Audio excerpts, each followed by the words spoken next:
Long. Hello and welcome to the Reds Report. This is Barnsley FC's longest running podcast, and we are proud to be part of the TalkSport Fans Network. Cup competitions are always nice. We bowed out of the FA Cup because of fielding an ineligible player, and we progressed in the Bristol Street Motors Cup by losing 5-1 to Bradford. So the least we say about fantastic. Last week, we sort of trialed having some talking pieces, and then I was made aware by Ian today on Twitter. The Daily Tyke has posted an article with 9 sort of questions to the board. So I have messaged him to say that basically we're using his content to fill today's show, but they are really good. So, Steve at the Gober Tap. Steve, are you ready to answer some of these questions? But you have to be completely open and honest this week, right? Don't hold back. Well, I don't know if I can be completely open and honest. Right. I might get arrested. I don't know if you're a knock on window, big copper's coming because I've called somebody something that I shouldn't have done. And obviously also with us, as always, is Reds Report Ian. Ian, are you ready for these talking points? Because it might be a longer episode than normal. Bring it on. Come on. Right, can I just say that I've not seen these yet. I've not seen them. That's okay. That's okay. And you'll be aware of most of them. Well, why are you showing me pictures of your lass? Oh, wrong one, wrong folder. Anyway. Right, so the first one. Like I said, well, I'll go through all. The first one is this. A statement from the board in the summer claimed the following.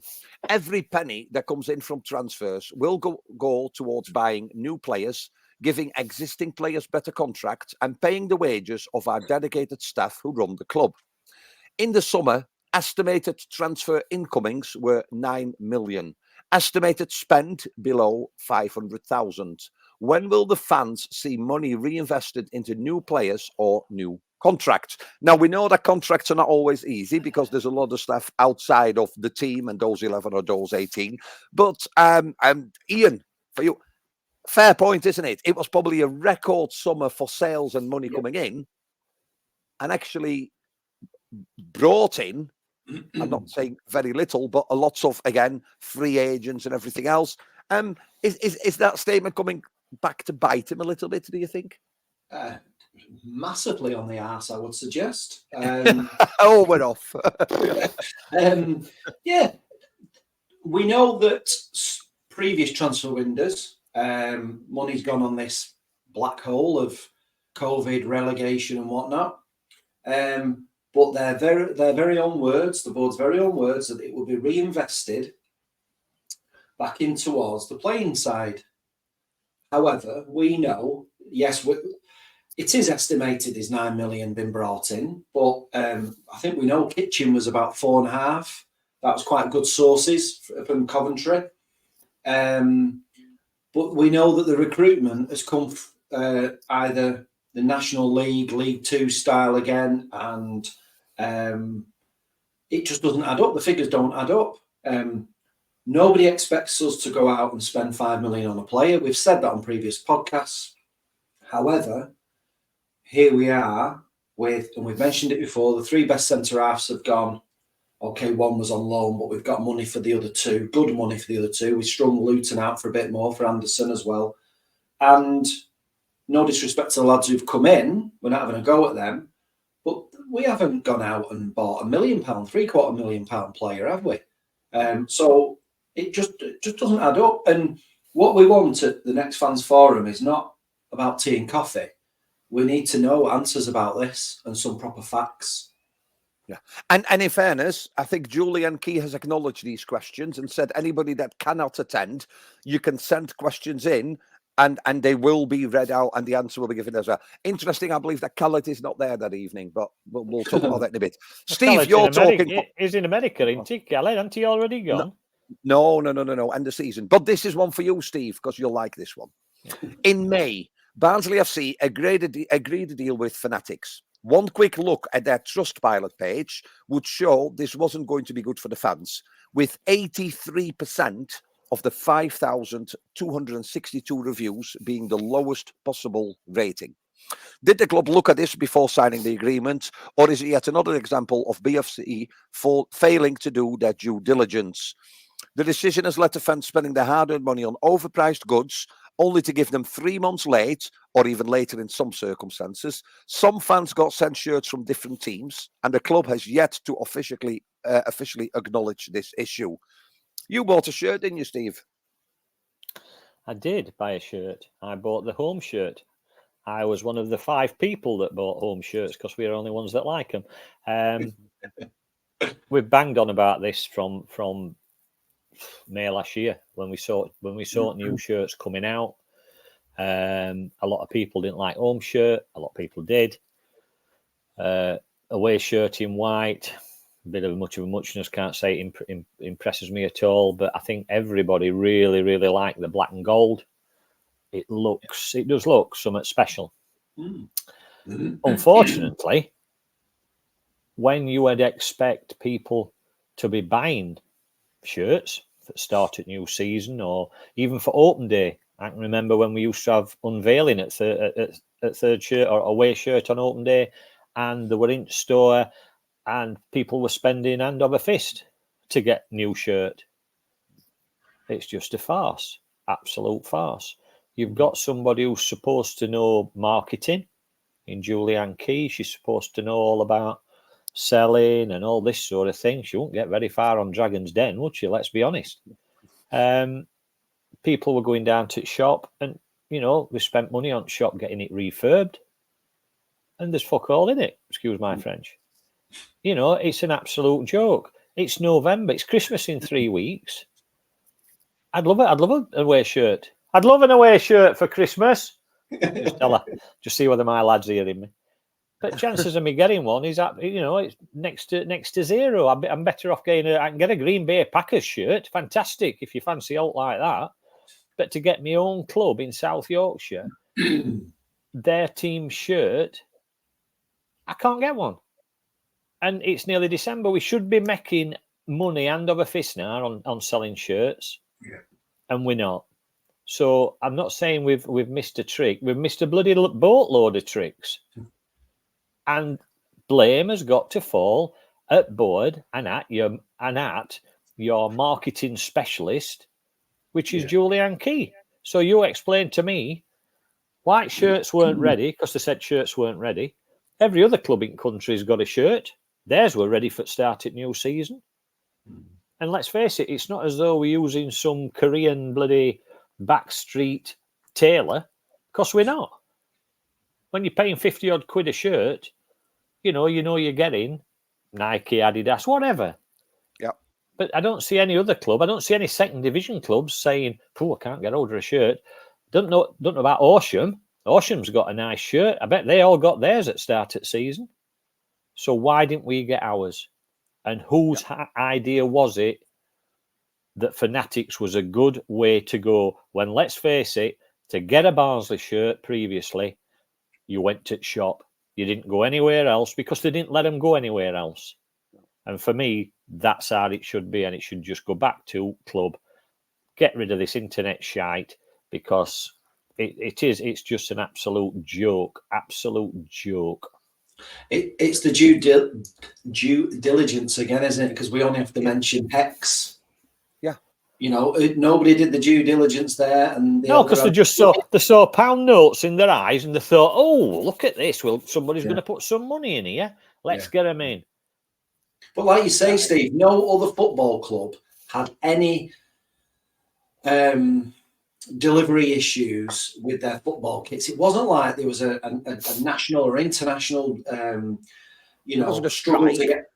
Yeah, there was no issues with shipping. There was no issues with materials. Everybody, and like you say, it's a tradition that, especially even before the first game of the season, usually in the sunshine, everyone's wearing the new kit or kits. Correct. And we missed the boat. And like I say, if you order one now for Christmas, you'll get it next Christmas. Yeah. But the thing is as well, they said when people were signing up for them, Mate at Work signed up for one, they told them, first game is on, I can't remember what date it were in August, but they'll be here for that first date. And they were still waiting for shirts a month after we'd kick your lad. How long were your lad waiting for a shirt? Yeah. I know. And when he politely complained to Fanatics, they blocked him. And he didn't. I've seen what he's wrote. He hadn't been abusive, and they blocked him. I mean, he got it eventually, but it was well into September. Well into September when he got it. No, we talk about what's happening on field. We talk about. I'm sure we're going to talk about FA Cup and all this sort of thing. But these are, to me, it's simple. It's a simple money-making exercise. You order your shirt. You can't tell me that we don't already know what we're having next season, because I bet we do. You order your shirt, you want it for this date.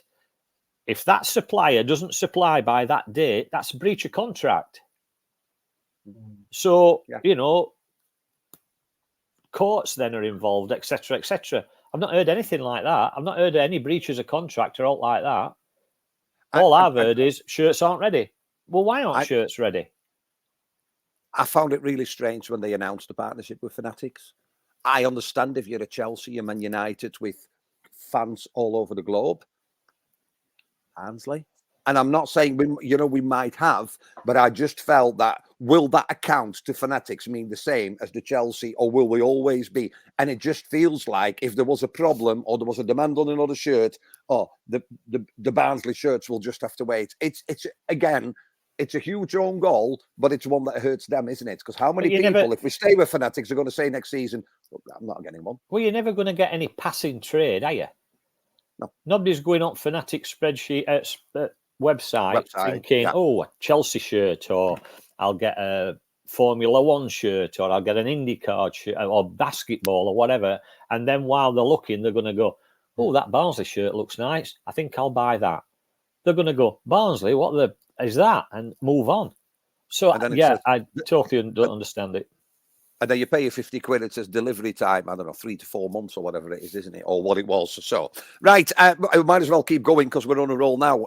Ian, for you, in August, James Norwood left the club. He was a very popular character around the club amongst players and fans. After leaving, he put on social media that he was gutted to be leaving. It's a shame I can't see you boys grow for a couple more years. The bizarre move saw one of our best players move to a club 2 divisions below. What was the reason behind the move on our side? That's obviously the question to the board. But it's again an indication, isn't it, of somebody that we were, at the moment, I think we still cry out for. Somebody that could come in and, we talked about his Masters of the Dark Arts pedigree. He fitted that team brilliantly. Leadership, everything. I don't even want to know how he's doing at Oldham. I'll tell you, I know exactly how he's doing because I've got some really good mates who are season ticket holders and they love him. They absolutely got 2 last night.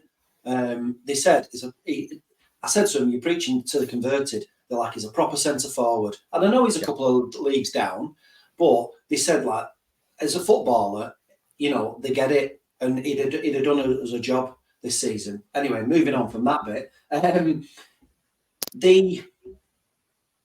Nirav said, didn't he, at the fan forum, that basically Oldham blew everybody out of the water for he had offers some League Ones, League Two, and Oldham beat them all.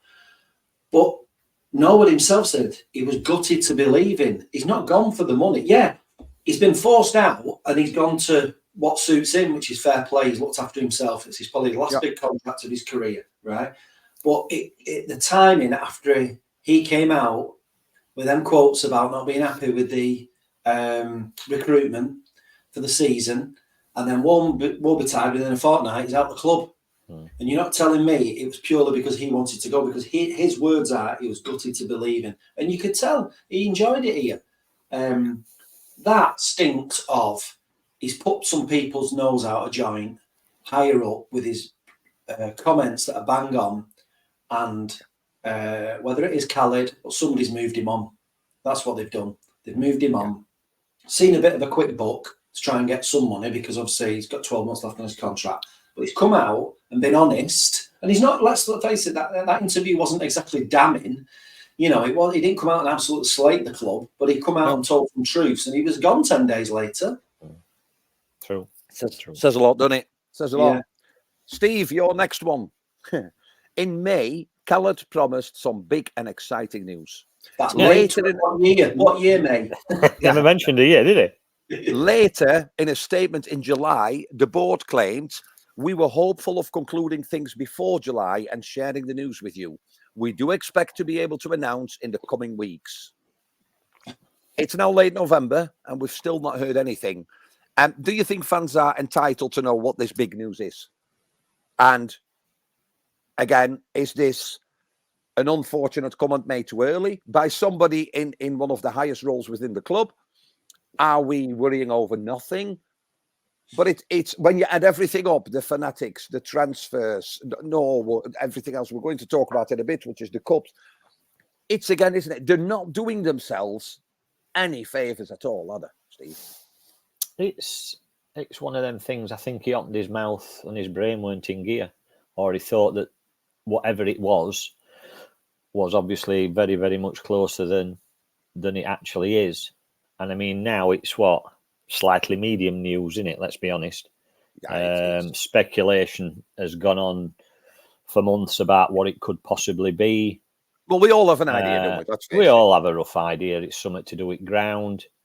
Personally, now I couldn't give a monkey's chuff because it's gone on that long.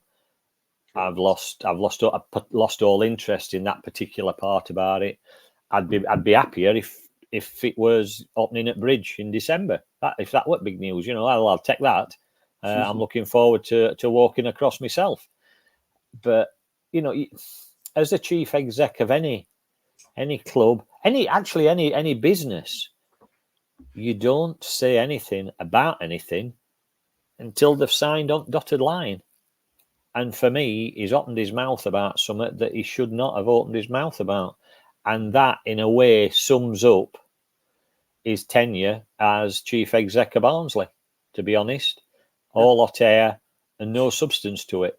Yeah. Is it fair to say that the timing for that in May fell nicely after what happened at Wembley with the run-up for the early birds and everything else? Was it used as a ploy for people to buy into Barnsley? Of course it was. We were promised bloody earth again, weren't we? With signings and money's going to be turned back in. We knew Anderson were going, so we can't cry about that. And best wishes to lad, and he's doing really well. Fantastic. We knew that. We knew money were coming in, and we were promised pot of gold at end at Rainbow. And what have we ended up with? A pot of shite's what we've ended up with. No money put back into the club. You're right with free transfers. Now we know why there were free transfers. Let's be honest. Yeah. And he's come out and said a load of stuff. They all have. Julian Key's exactly the same. They've come out and said a load of stuff, but there's no substance behind it. And we're here, end of November. All right, we're 6th in league. Amazing. How are we 6th in league with everything that's going on behind the scenes? So you can't complain about your league position because we're actually in a really good position. But it's the fact how we've got here and what is now going to happen going forward, because I can't see us getting any higher at minute. All I can see is just a rapid decline.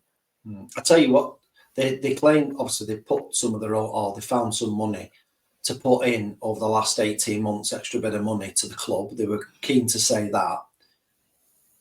And let's face it, let's call it what it is. They've made some good money on some of these players, and they'll have took their cut back. And it's not gone back in the squad. They took the money back and some, because they're businessmen and women and they want to make a buck. That's where that money's from. Nail on head. Nail on head. We've said it all along. We said it last season. It's run by businessmen. It's not run by football people. It's run by businessmen. And they honestly have no interest in football club. Let's face it, how many football clubs do they own? And that should tell you something. Yeah. That they own, 3, 4 different clubs that they own as a consortium? Nah. Right, continue then. Ian, you're next, and then after that, you got one each. Ian, in July, Barnsley were charged by the EFL. Nearly six months on, we still haven't heard anything. You think we're entitled to get an update? Because, from the custodians of that club or ours, is that something you're hoping might just go away? Because a charge by the EFL, we've seen what's happened with Everton, Sheffield United, other clubs. When you're charged, is it's gone away? They forgot to tell us. Is the fax machine not working? Or, have we... 10-point deduction for 2028. I'll tell you what it is. But we'll have August 2028, 10 points down, telling you. Which will be all right because we'll be in National League by then. But again, isn't it? To be charged by the EFL, you know, that we're not talking about the playing side. We will talk about the playing side in a bit. That's not that's the people, that's the custodians who run the business side of the club, obviously messing up. I mean, go on.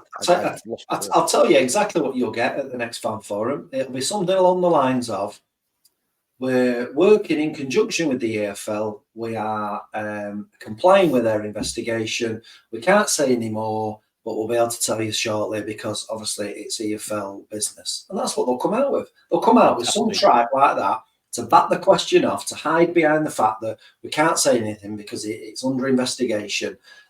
So we can't be seen, you know, and we're fully complying.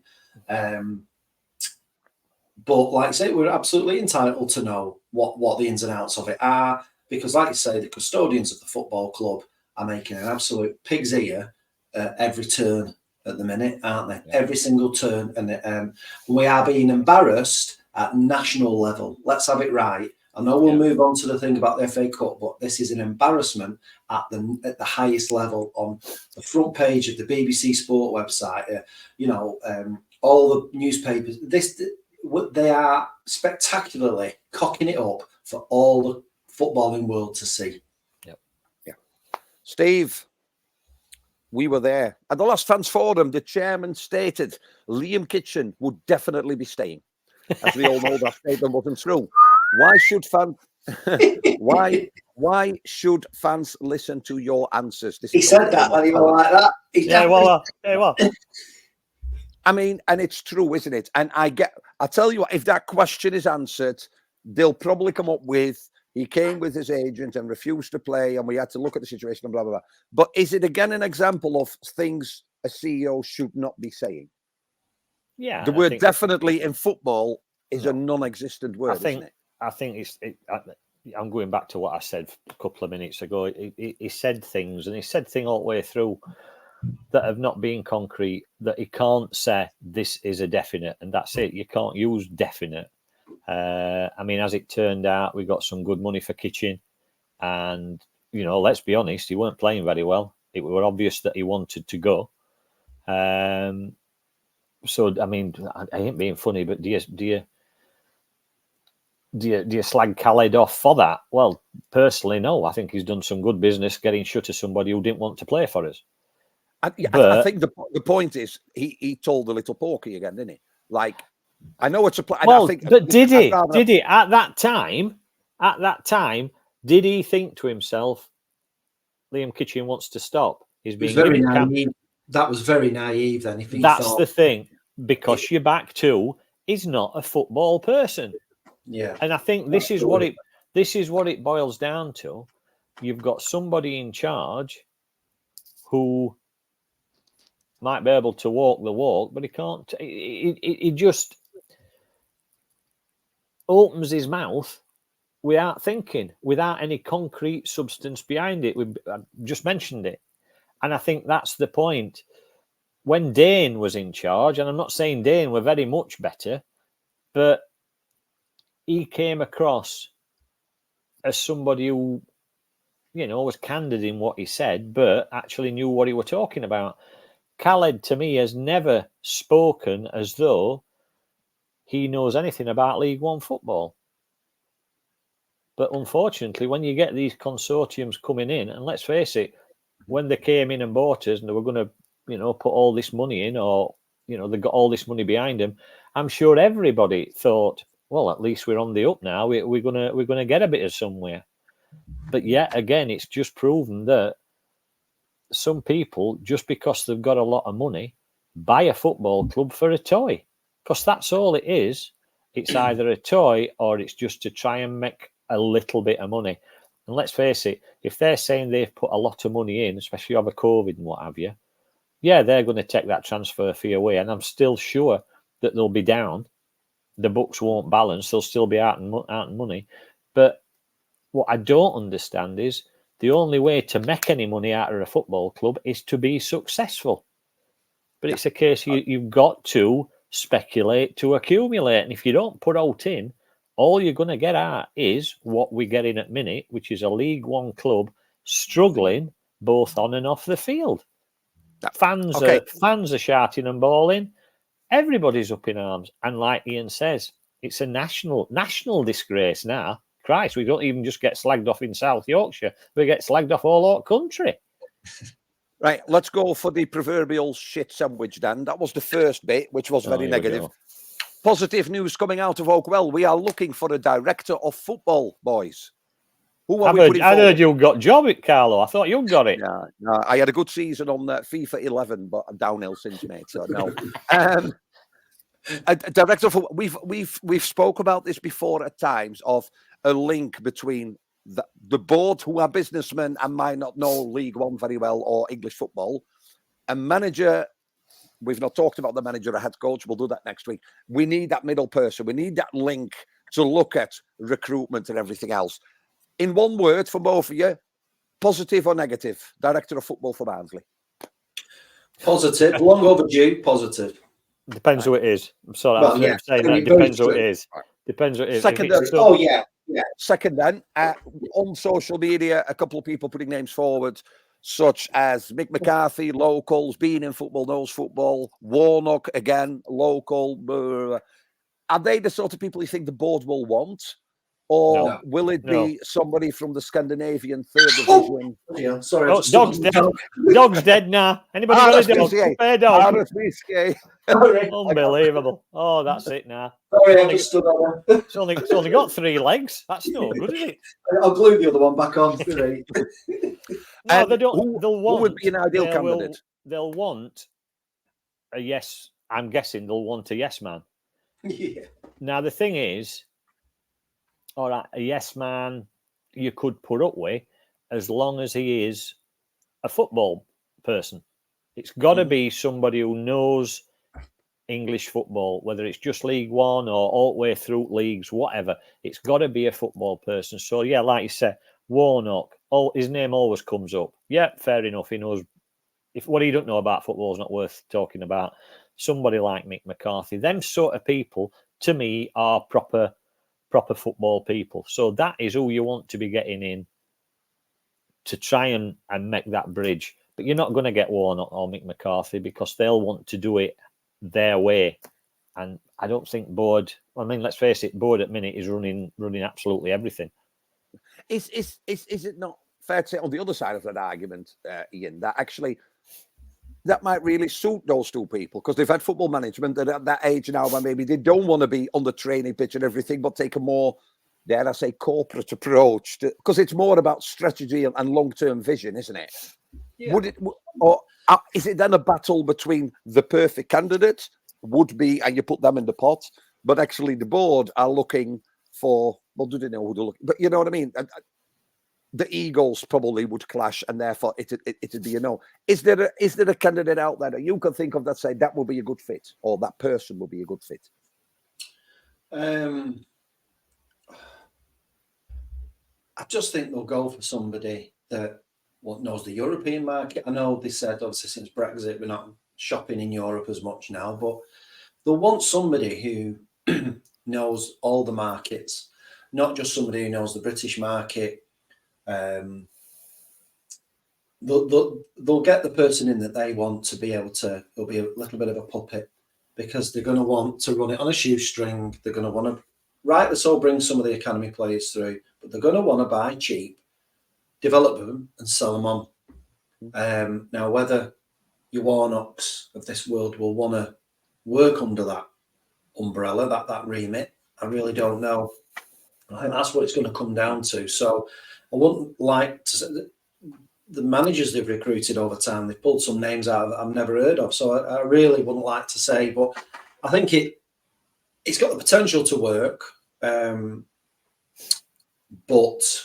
there's just too many question marks, isn't there, over the board? And I really don't know. I think it's a positive that they've come out and said, right, that's what we want to do. But it's like anything, you've got to get the right appointment. But is it just a sticking plaster just to sort of keep fans on side? So, because obviously we're talking about it, and you know, a director of football, is that what we really need? Well, And my is it? I question would be, suppose, is it what we really need? well, my question is, why now? Why now? Why suddenly now do we need a director of football? Would What's gone? a director of football take the footballing side away from the board? Because we know the board have got a bit of a checkered past at recruitment and when they fiddled, certainly over the last couple of years. So would it be that they can take a back step away from the playing side of things, and then they can concentrate on the business side? Yeah, getting shirts to fans. You know, closing the West Stand, you know, big news, all that sort of stuff. Listen, we don't know the answers. I suppose you have to be really honest and say you might not even know the answers after the fans forum, because often it's like, we can't comment on this, we can't comment on that. But I just hope fans forum this time we've learned from last one, and people actually. That's a message to the fans, isn't it? If you're going to go, ask those questions. You've got to be asking pertinent questions, and you've got to follow it through. What I would suggest is, before fans forum, a couple of days before, get news night on, something like that. David Dimbleby, watch how he used to do it.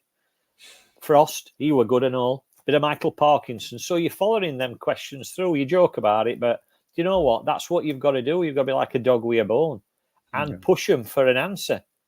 And if you don't get answer you want, push them a bit more. I mean, they've said that Neil Collins will be there. I don't think he'll be fending off too many questions, to be honest, because at the minute, it's going to be all at the board, isn't it? Do you think Neil Collins will still be there by 4th of December? Yeah. Just out of interest? Sixth in the league. I know there's not a lot to cheer about, but we're still sixth, and that's ultimately. I don't think that's on the cards just yet. No. However, I have had a look around in my bedroom. I can't find it, but there is a giant pink elephant in the room that we now need to discuss. Boys, 3-3 draw at home to Horsham. We then take the full allocation on a Tuesday night to go with Horsham. In a half-decent first half, we score 3 goals. We then struggle in the second half, but we are over the moon to beat a 9th-tier club such as Horsham, only then to be told that we have been kicked out of the cup because we have fielded an ineligible player. Now, from what I can gather, Rule F, the players in the replay, any player that was ineligible in the original first fixture is ineligible automatically to play in the second fixture. So Marsh was a York player when we drew 3-3. Even though he didn't play for York, which don't matter, he didn't play for York when their cup tie, weren't even on bench. No, but he was registered to play for York. Correct. We've then called him back and registered him to play for Barnsley, and then fielded him, started him against Horsham at Horsham. The word own goals has come a lot. That's a basic error, isn't it? That is. Where did you find that out, Carlo, please? Where did you find out that? Did you look at I tell you what, website, was it? Or? No. Yeah, I tell you what, the club, on the night we played Horsham, I follow, we as the Red Squad follow a lot of accounts. One of them that I always find really informative are the Barnsley Matchday Drinkers. It's a huge account. They put loads of. They posted on the starting sheet, didn't think Marshy would be eligible to play. And they explained why. There are little videos around on Twitter. If fans know... This is what I'm saying. We, as normal working class, whatever, can look on, internet. It's a wonderful thing. Google, I'm sure they've heard about it. You can go on FA website and all this sort of stuff. All right, you might have to troll through a load of crap. But if we can find out about it, surely to God, the people that are getting paid big bucks behind scenes at a League One football club, used to be a Championship football club, once a Premiership football club. How do they not know? Please tell me this. My mate at work, Sally, big shout out to Sal. She said, "I Sal, how does it happen? How does it happen to a professional football club It is madness, absolute madness. And it will be investigated. Somebody should be getting bullet, is what somebody should be getting. And then that's against the background of some of the points we've discussed earlier. So, Ian, who is ultimately responsible for that then? I mean, I know we don't know the ins and outs, and I don't want to point fingers. Is that a club secretary? Is that the head coach, who you would presume is aware of the rules? Is that the player? Is that the CEO? Who? Surely there's not a chain of command, but somebody should have picked that up, surely, saying, hold on, recalled Marshy, he was a York player when we had Horsham here on the Friday night. He can't play. How many layers did that go through, even as a player? Marshy, you're playing. Well, I couldn't play first, like, could I? Okay. How many? Where are we pointing the fingers at? I wouldn't have thought the likes of the player and the manager would really know too much about that. The player's just he's going to say, you picked, great, I'm back, I'm playing. They're not going to know all the ins and outs of the FA laws. The manager's too busy prepping the side, training and etc. So I kind of give them a bit of a side. I won't point the finger at them. Like you say, well, it's a club secretary. There's somebody employed at each football club that deals with all the transfers and all the paperwork, all the amount of transfers we've had in and out over the last few years, and loanees coming in and stuff. They deal with all that paperwork constantly, registering players. It's their job to know it inside out, so that then they can say, right, they can go to the playing side and go, sorry, they're not available, or they're cup tied, this, that, and the other. So somebody's permanent role, is registering players and linking in with FIFA or FA or the Football League, and it's them who ultimately should know the rules inside and out.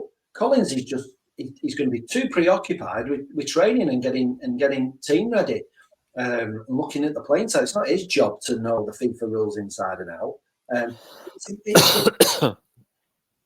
It's just a basic error. It's not like we don't loan players out. I mean, he's been loaned out how many times and come back? How many players have we loaned out this season? So you must know what the rules are and how your procedures, and sort your paperwork out. And they go and do this. When I read it, I heard it on the radio. I know we talk about, basic errors, and, somebody says something and about big news, and we're waiting 6 months later. And it's not nice and it's not great, is it? But you know what? You can sort of say, ultimately, we're still sixth in the league. But let's talk about the 500 fans that spent money on a ticket, on a train ticket, maybe booked some time off. They went for naff all. Yeah. Like, are they entitled to an apology? Are they entitled, not entitled, maybe, but should the club do something? Say, listen, we've not got this. We're going to refund your travel and your thingy ticket. Yeah. Is there something the club can do besides not doing it again to appease some of those fans that say, hold on a minute, that day out cost me £100 and you effed it up? Sometimes you see it, don't you? You play, it's a terrible performance. You lose 3-0 and they come out and say, we're going to refund everybody because that was... Now it's not on the playing side. It's somebody in an office that's not done the job. Should there be something similar be done, Steve? Because I think so. I've seen quite a lot on Twitter today saying, they should get the money back for having to go down there. Because like you say, end of the day, it was a waste of time. Absolute waste of time. Whether they had a good day out or not is immaterial. But a lot of people there would have booked a day off work or an afternoon off work, travel expenses, few beers, something to eat, etc. I bet you're talking best part of 100, 150 quid quite easily. Yeah. For absolutely nothing. For somebody, again, not doing the job correctly. And it is the simplest of things. It's got to be the simplest of things. It's what you get paid for. I made a mistake like that, and I'd be out on my ass. Same as I'm sure Ian would be, and I'm sure you would be. Yeah. But you just can't carry on as it is. We've gone and sold out for Lincoln on Saturday. So they're getting the support. People are going and paying it and digging deep. The least they could do is turn around and say, right, even if it's like, right, the next match ticket, away ticket, you get somewhere, we'll pay for the travel or something, some gesture. We've made the balls up. and those who went to Horsham will reimburse you for, or the next game you go to will pay for your travel or something. It goes a long way when there's a load of shite flying around the club at the minute. What a gesture that would be, just to dip in the pockets a little bit. It might go a little way to actually, thanking the lifeblood of the club. Because if the fans stop going, it'd cease to exist. Yeah, and I think the worry is that Barnsley traditionally over the last X amount of years has got a fantastic away following. And I think part of that is those that religiously travel with the club coaches, but your Manx Arms, your Hoyland Reds, your Addersley Reds, the East Dean Reds, that fill 2-3 coaches at a time and people go. And behind the scenes, there are people that work at those clubs that sort the tickets out and the travel and the stops and everything else. They do that because they love the club. They love Barnsley Football Club. And, there we are again. Then the FA fiasco at Horsham. At one point, if one of them says, it's not worth it, is it? Like, you know what I mean? They are running our club because ultimately it belongs to the town. They call themselves custodians, so we can, we're not using any terms that are derogatory or anything. There was good news, though, this week, lads. There was good news. We have progressed in the Bristol Street Motors Trophy. The draw is tomorrow before the Rotherham Leeds match, right? And Barnsley are in it. And we went through despite losing 5-1 away at Bradford. Steve, reaction.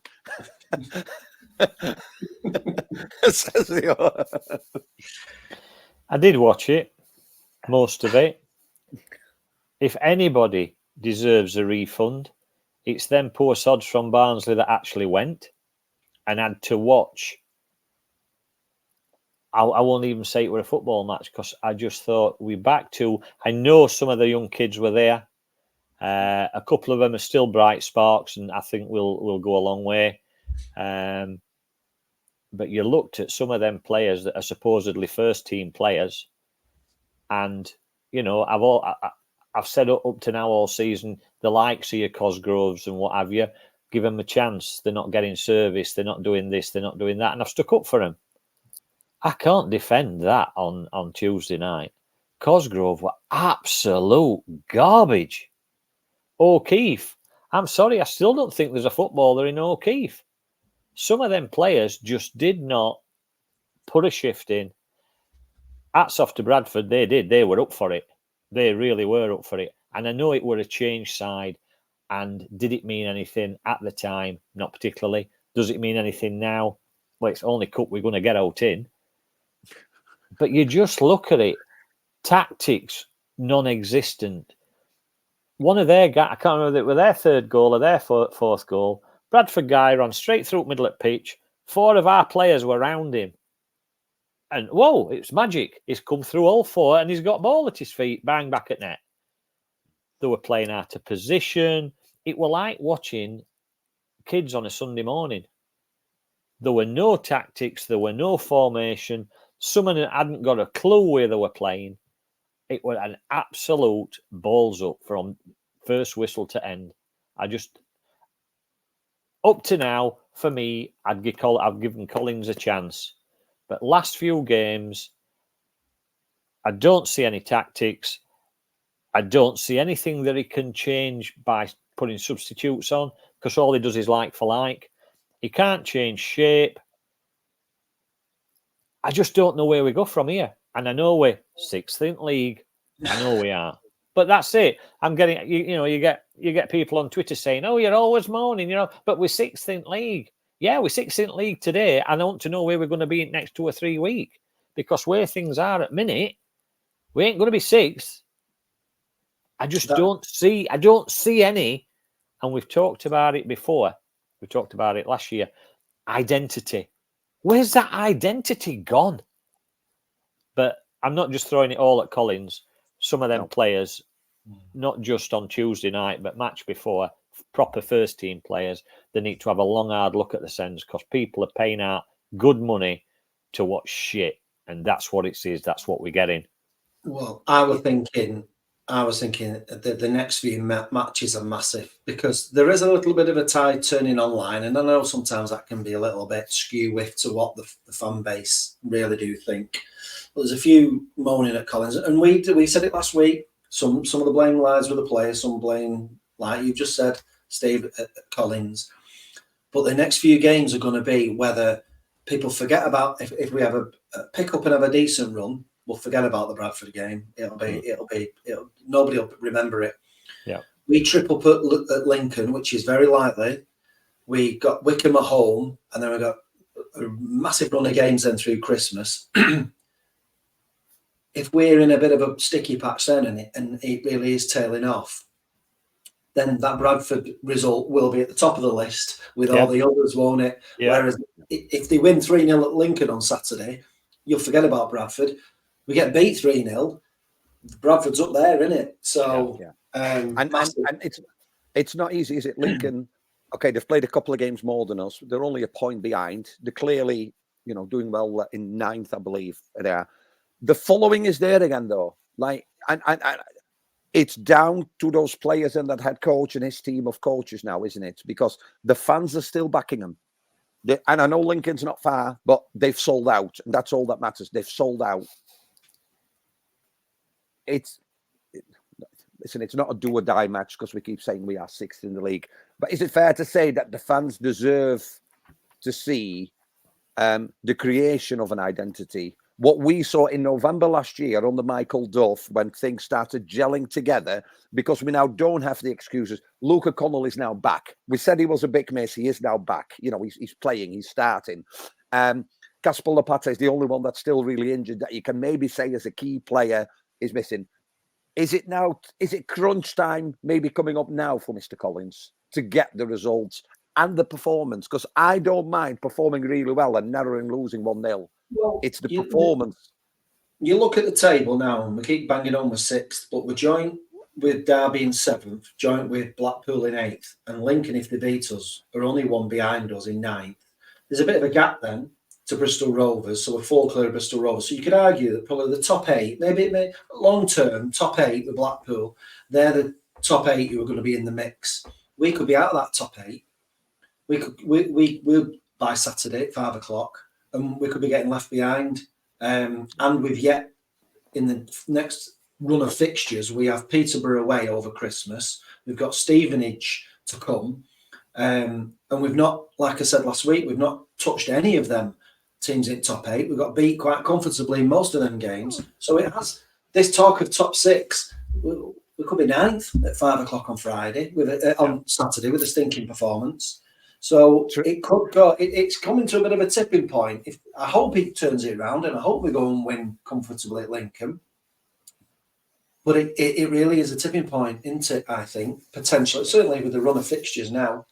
It feels very much like me that we started a bit like a Formula One race. We were quick off the grid and first around that corner, and we've been stuck in 2nd or 3rd gear, and I'm now waiting to hit that next.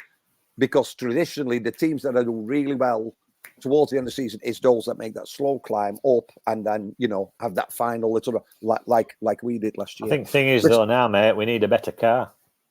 Yeah. If you want to use Formula One analogy, I think we need a better car or some better tyres on it. Red Bull, because that gives you wings. Listen, there's a lot of fans that eventually got their shirt after months of waiting with names of players on their back. The custodians of the club have been in charge for a while. We've had good times and we've had bad times. But the logo of the club is Spectemur Agendo, and that's judge us by our actions. And I suppose on Saturday, that's a message to the players, that's a message to the head coach, and that's a message to the custodians of our club, isn't it? Because if we have to judge them on their actions, some might get away with a narrow pass, but others in GCSE terms are on the way to fail, aren't they? So, big match coming up. We'll be back next week, hopefully talking about smashing Lincoln City 5-0 on a Saturday afternoon. Well, I hope so, because Jed's going down. My mate Jed from Gober Tap, he's going 7 o'clock. They're setting off at 7 o'clock. Who sets off at 7 o'clock to go to Lincoln? It's only 20 minutes down road. Absolutely pissed off his head. Covered in piss, he'll be. Unbelievable. Is he walking? Is he walking? I don't think so, no. Don't forget, at home on Tuesday as well, we will reassemble next week and let's have a look. Let's have a look then at what the table looks like. But more important, because I know people talk about sixth in the league, it's about performance, because the performance will normally tell you, are we capable of better or have we hit, where we are. But there's more to be done. And there's improvements to be made. Let's see if we can talk about them next week on the Reds Report.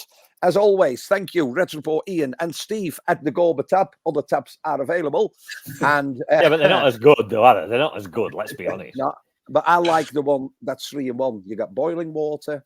No, that's a different tap. Anyway, we'll be back next week. We are proud to be part of the TalkSport Fans Network. You have been listening to the Reds Report. Until next week, you Reds.